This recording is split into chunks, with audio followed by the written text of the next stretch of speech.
Goeiedag vriende, kom ons luister na 1 Timoteus hoofstuk 5. 'n Ouer man moet jy nie skerp berisp nie, maar vermaan hom soos 'n vader en vermaan jonger mans soos broers. Ouer vroue soos moeders, jonger vroue soos susters en dit alleen met suiwer bedoelings. Betoon eer aan weduwees wat werklik weduwees is. Maar as 'n weduwee kinders of kleinkinders het, laat hulle leer om in die eerste plek hulle godsdienstige pligte teenoor hulle eie familie na te kom en hulle ouers en grootouers te vergoed, want dit is aanneemlik in die oë van God. Maar sy wat werklik 'n weduwee is en alleen agtergelaat is, vestig haar hoop steeds op God en sy bly dags en nags smeek en bid. Maar die weduwee wat uitspattig leef, is lewend dood. Beveel hulle hierdie dinge, sodat hulle onberispelik kan wees. Maar as iemand nie na sy eie mens omsien nie, en veral nie na sy huisgenote nie, het hy die geloof verloon en is hy slegter as 'n ongelowige. Laat 'n weduwee op die dienslys geplaas word as sy nie jonger as 60 jaar is nie, en die vrou van een man was, as daar van haar goeie werke getuig word, as sy kinders goed grootgemaak het, as sy gasvry was, as sy die voete van heiliges gewas het, as sy mense in verdrukking bygestaan het, as sy haar toegespits het op elke goeie werk. Maar sluit jonger weduwees uit, want wanneer hulle drange hulle weglok van Christus, wil hulle trou en dan word hulle veroordeel omdat hulle eerste belofte verbreek het. Boonop kom hulle in die gewoonte om ledig te wees, terwyl hulle so van huis tot huis kuier, en is hulle nie net ledig nie, maar hulle is kinder en is bemoeisiek, en praat oor onvanpaste sake. Daarom verwag ek van jonger weduwees dat hulle moet trou, kinders kry, huishoudings bestuur, en die teenstander geen geleentheid gee om kwaad te praat nie. Want sommige van hulle het reeds agter Satan aan afgedwaal. As 'n gelowige vrou weduwees in haar familie het, laat sy hulle help. Laat die gemeente nie belas word nie, sodat hulle ondersteuning kan gee aan die wat werklik weduwees is. Laat die ouderlinge wat goed leiding gee, dubbele eer ontvang, veral diegene wat hard werk aan woordverkondiging en onderrig. Want die skrif sê, jy mag 'n bees wat graan trap, nie muilband nie, en 'n arbeider is sy loon werd. Moenie 'n klag teen 'n ouderling aanvaar nie, behalwe as 2 of 3 getuies dit kan bevestig. Berispe in almal se teenwoordigheid diegene wat aanhou sondig, sodat die ander ook afgeskrik kan word. Ek vermaan jou ernstig voor God en Christus Jesus en die uitverkore engele om hierdie dinge sonder vooroordeel te onderhou en niemand te begunstig nie. Moenie iemand oorhaastig die hande oplê en moenie deel kry aan iemand anders se sondes nie. Hou jouself rein. Moenie langer net water drink nie, maar gebruik 'n bietjie wyn vir jou maag en jou gereelde ongesteldhede. Die sondes van sommige mense is baie duidelik en loop hulle daarom vooruit op pad na die oordeel. Maar ander se sondes agtervolg hulle.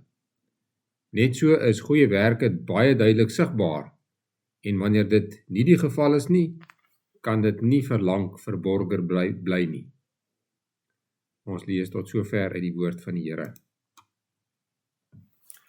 Paulus het in hoofstuk 4 vir Timoteus geskryf dat hy nie moet toelaat dat iemand op hom neersien omdat hy jonk is nie. Hy moet 'n voorbeeld wees en hy moet die mense onderrig en reg help. Omdat Timoteus jonk was daar baie mense in sy gemeente wat ouer was as hy. Daar was selfs bejaardes, mense met baie lewenservaring, maar nou moet hy hulle leer. Hierdie mense het miskien baie ervaring, maar die meeste van hulle was nog jong gelowiges. In die geloof was Timoteus dus meer volwasse as baie van hulle, en daarom moes hy nie toelaat dat hulle op hom neersien nie. Tog moet hy hulle steeds met respek hanteer. Selfs al is hulle onkundig wat die geloof aanbetref, verdien hulle steeds die respek wat ouer mense verdien. Daarom gee Paulus aan hom beginsels van hoe om hierdie situasies te hanteer. Dit is wat hy skryf. 'n Ouer man moet jy nie skerp berisp nie, maar vermaan hom soos 'n vader. Met ander woorde, Timoteus moet die ouer mans nog steeds leer en selfs vermaan, maar nie met 'n hoë waardige gesindheid nie, altyd met respek. Hy moet vriendelik en geduldig met hulle praat, soos wat hy met sy eie pa sou praat.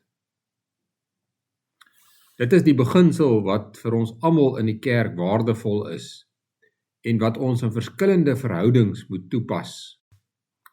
Paulus brei hierop uit deur te sê, en vermaan jonger mans soos broers, ouer vroue soos moeders, jonger vroue soos susters, en dit alleen met suiwer bedoelings. Dit is eintlik logies dat ons so moet optree, want ons weet reeds dat die kerk God se huisgesin is.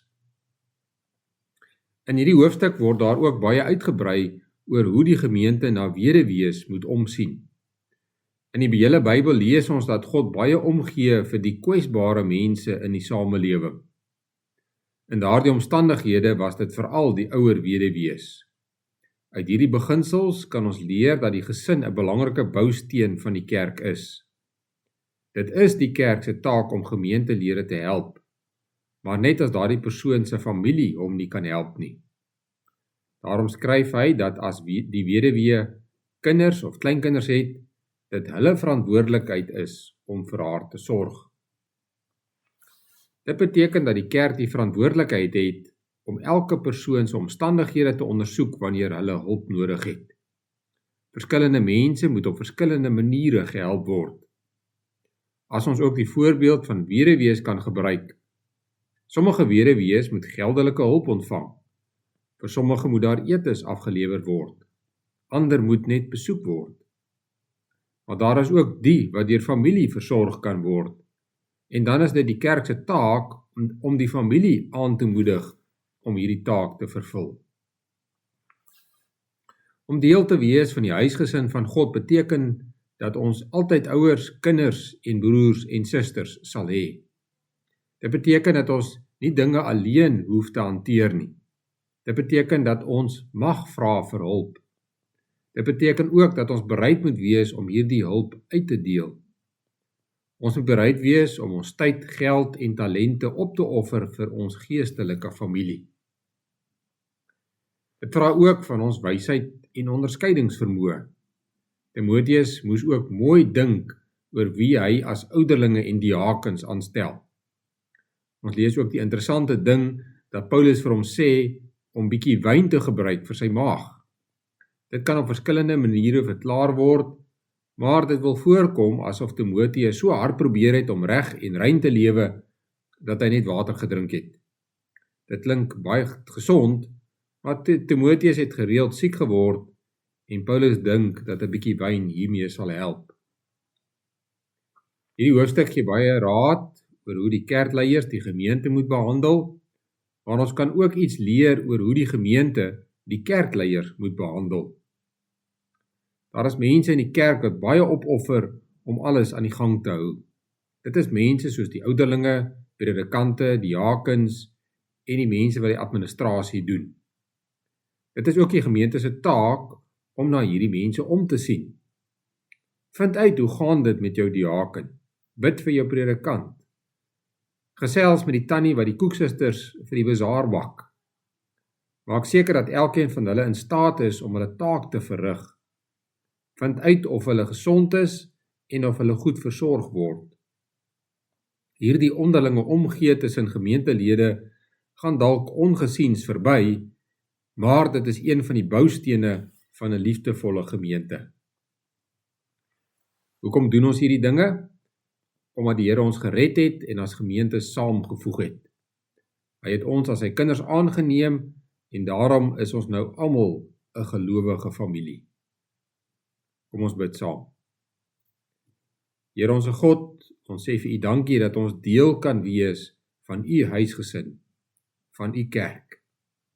Leer en lei ons met die Heilige Gees, dat ons soos U huisgesin sal leef, dat daar onderlinge omgee en liefde by ons sal wees. Ons bid vir hulle wat kwesbaar is in ons gemeente. Ons bid vir ons weduwees en weewenaars wat kwesbaar is en wat nie familie het wat na hulle kan omsien nie. Ons doen ook voorbidding vir die leiers in u kerk, vir ons ouderlinge, predikante en diakens. Gee hulle wysheid in die dienswerk wat hulle doen. Ons bid hierdie dinge deur u groot genade alleen. Amen.